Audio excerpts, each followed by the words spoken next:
ഇതിൻ്റെ ഒരു ഇതിഹാസ പാഠവും ഇതിൻ്റെ ഒരു ദാർശനിക പാഠവും ഇത് രണ്ടുമാണ് നമ്മളിപ്പോൾ ചർച്ച ചെയ്തത്. അഹല്യയുടെ പഠനത്തിലെ സാറ് അനുഭവപ്പെട്ട സാധ്യതകളൊന്ന് ആലോചിക്കാമോ?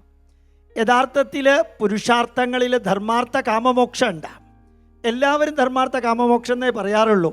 ഞാൻ പറയുന്നു വ്യാവഹാരിക ധർമ്മം, പാരമാർത്ഥിക ധർമ്മം.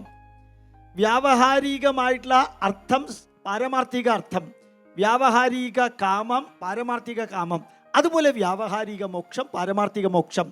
മോഹസ്യ ക്ഷയം മോക്ഷം, ആഗ്രഹങ്ങളിൽ നിന്ന് മോചനം നേടാൻ സാധിക്കുന്നതും മോക്ഷമാണ്.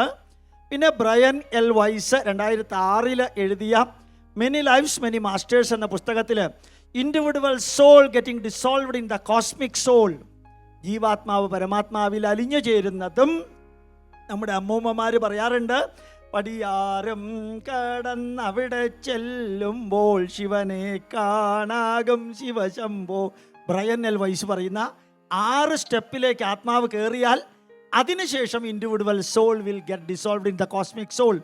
അത്ര ധന്യമായിട്ട് പറയുന്നതും കൂടി ചേർത്ത് പറഞ്ഞാൽ, നേരത്തെ തുടക്കത്തിലൊരു വരി പറയുന്നു, ശരിക്കും അപമാനത്തിൻ്റെ ശിലാഭാവത്തിൽ നിന്ന് അഭിമാനത്തിൻ്റെ ദൈവിക ഭാവത്തിലേക്ക് മാറിയ അഹല്യ.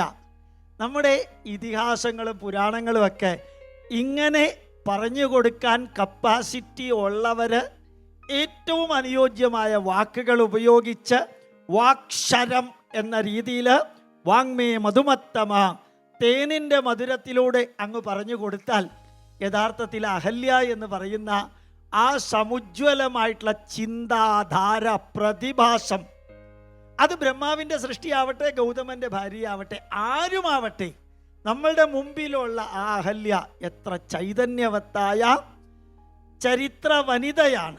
ഏത് മഹത്തായ വ്യക്തിയിലും ചിലപ്പോൾ ചില അബദ്ധങ്ങൾ പറ്റിയേക്കാം.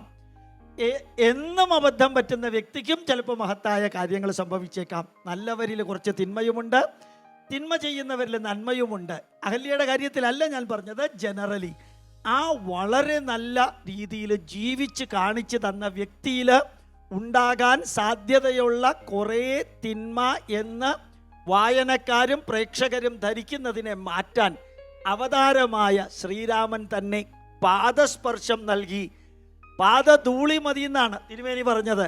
അതിൻ്റെ അപ്പുറത്ത് പാദസ്പർശൻ്റെ തന്നെ നൽകി എന്ന് പറയുമ്പോൾ bad to good, good to better, better to the best എത്തിക്കാൻ സാധിച്ച ആ വരികളൊക്കെ കേൾക്കുമ്പോഴത്തേക്കും ധന്യമായ ജീവിതം എന്ന് തോന്നാറുണ്ട്. അതാണ് അഹല്യ. അഹല്യയെക്കുറിച്ച് എനിക്ക് കുറച്ചുകൂടി മനസ്സിലാക്കാൻ സാധിച്ചു പ്രൊഫസറുടെ വരികളിൽ നിന്നും ഇവരുടെ വരികളിൽ നിന്നും. പ്രണാമം.